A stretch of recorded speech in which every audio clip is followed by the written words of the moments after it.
3:47 a.m. November 9th. Russia launched 67 cruise missiles in a single wave, a calculated strike designed to knock out the power grid and freeze 2 million Ukrainian civilians in the dark. 41 hours later, their answer wasn't a speech. It was a disguised Cam-Az, 5 miles deep inside Russian territory. Its rear doors were thrown open and 12 FPV drones erupted from the cargo bay, each armed with a modified RPG-7 warhead. Inside the cab, a controller's fingers flew across a ruggedized console, target locked. The Engels 2 330 kV substation, the sole power source for the strategic bombers that had attacked his country. A 45-second countdown timer flashed on screen. 45 seconds to get this truck moving before every Russian unit within 100 miles knew they were there. Now, launching a direct attack on a target wrapped in a $2 billion shield of Panzers, Tor M2s, and Krasuka 4 jammers isn't just brave, it's suicide. Unless, of course, that entire $2 billion shield is currently miles away, chasing 2 decoy trucks broadcasting the electronic signature of a ghost army straight into a swamp. At 09:12 p.m., the ground portion of operation began. The 4 Cam-Az trucks of the real attack convoy plunged into the treacherous Kursk terrain. This was a network of muddy tracks, with patches deep enough to immobilize a tank. Each $50,000 truck, loaded with 3 FPV drones, groaned as its engine fought for traction. But the real genius of this operation was how the drones stayed invisible. They weren't being flown by remote control from the start. The powerful Krasuka 4 electronic warfare system could detect and jam a standard radio signal from 180 miles away. Instead, for the initial 15-mile journey, the drones operated in complete electronic silence.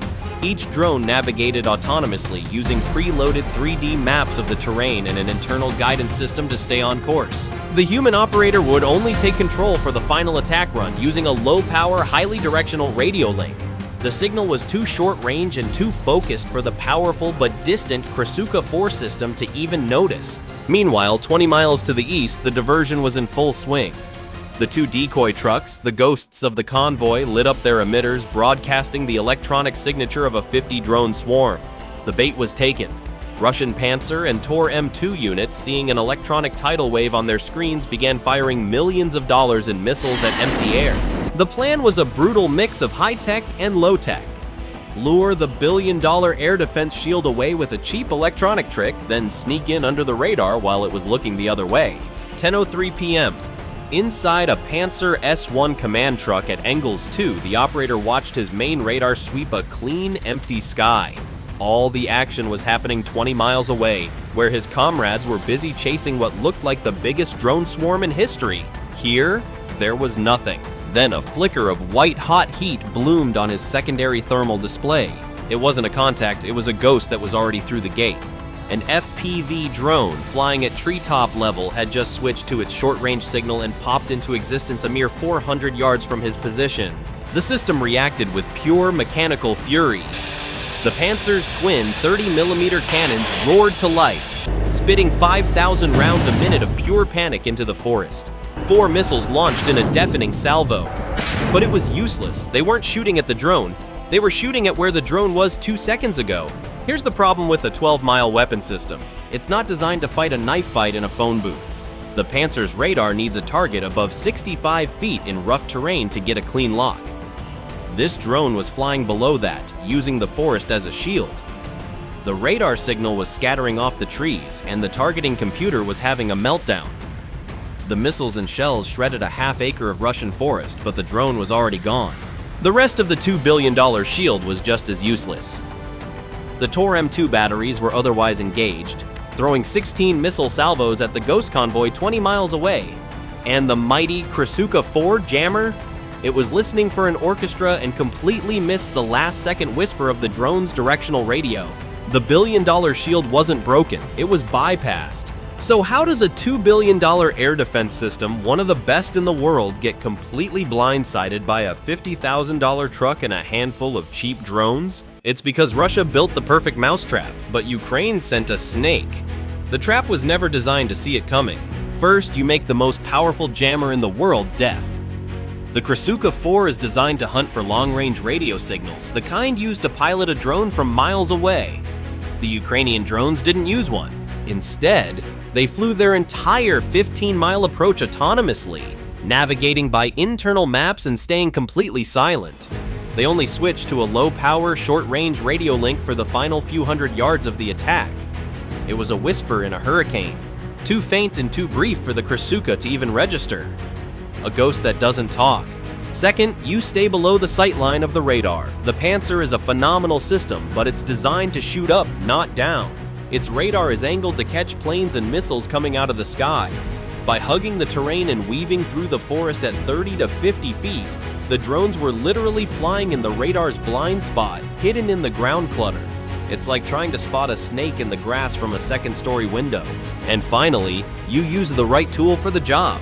That RPG-7 warhead isn't sophisticated. It's a simple, reliable piece of Soviet-era engineering designed to punch through armor.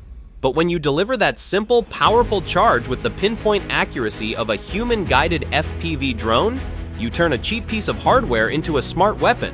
Russia built a $2 billion air defense net designed to catch jets. Ukraine just crawled underneath it with a $1,200 drone. 10:09 p.m. The first drone didn't aim for the transformer itself.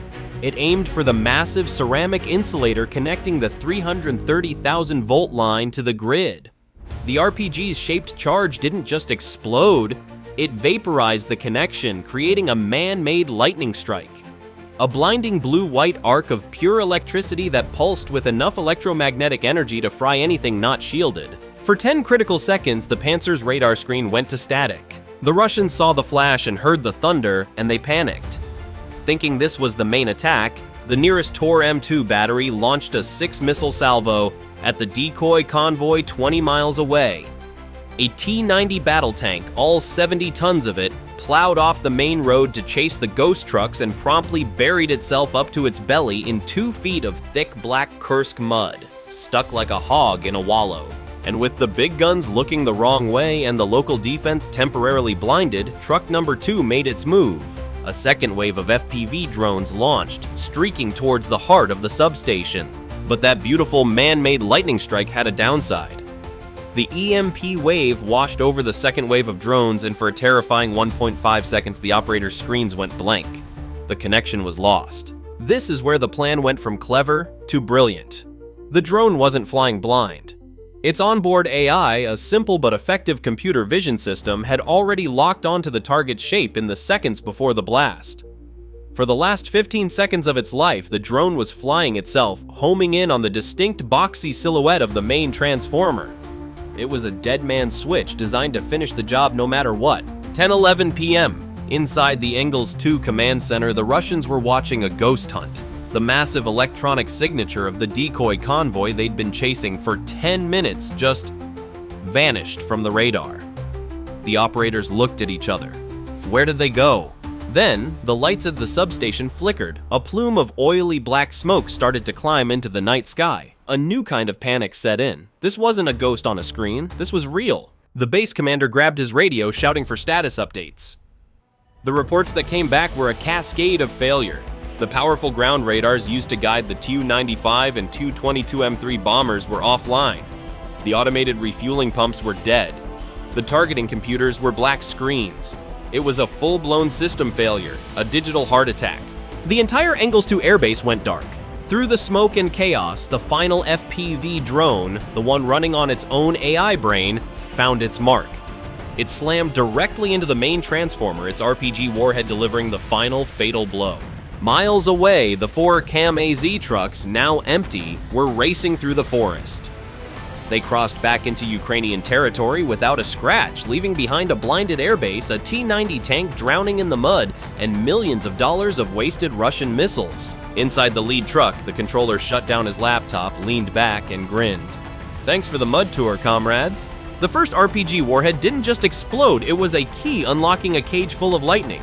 It punched through the thin aluminum roof of the substation's main control building, and its shaped charge turned the primary circuit breaker into molten slag. For a split second, the 330,000 volts of electricity flowing into the base had nowhere to go. So it went everywhere. A silent blue-white spear of pure energy arced across the room, vaporizing concrete and instantly finding the next best conductor, the steel housing of the main transformers. The sound that followed was the sky tearing in half, a deafening crack that echoed for miles across the Kursk forest. Now let's do a little battlefield physics, y'all. That electrical arc wasn't just hot, it was 35,000 degrees Fahrenheit. That's 6 times hotter than the surface of the sun. It didn't melt the 3-inch thick steel casing of the transformers, it turned it into a gas. The resulting shockwave was a physical fist that slammed outwards with 12,000 pounds per square inch of pressure, enough to tear steel plate like it was wet paper. And that's when it found the fuel. Each of those massive transformers was filled with 20,000 gallons of mineral oil for cooling. When the ruptured casings exposed that oil to the insane heat of the arc, it didn't just catch fire, it flash vaporized, mixing with the air to create a catastrophic fuel-air explosion. What was once a substation became a volcano. A roaring black pillar of fire climbed 100 to 500 feet into the night sky, a funeral pyre for Russia's air power, visible from the Ukrainian border. The immediate result was total systemic paralysis. For the next 72 hours, 100% of the Engels 2 airbase was a glorified parking lot. The Tu-95 and Tu-22M3 strategic bombers sat on the tarmac blind and immobile. Their powerful radars were dead. Their automated fueling pumps were offline. Their sophisticated targeting and navigation systems couldn't be aligned. They were the most expensive paperweights in the world. So let's talk about the return on investment here. Ukraine spent, let's call it $205,000 total for the trucks, the drones, and the warheads.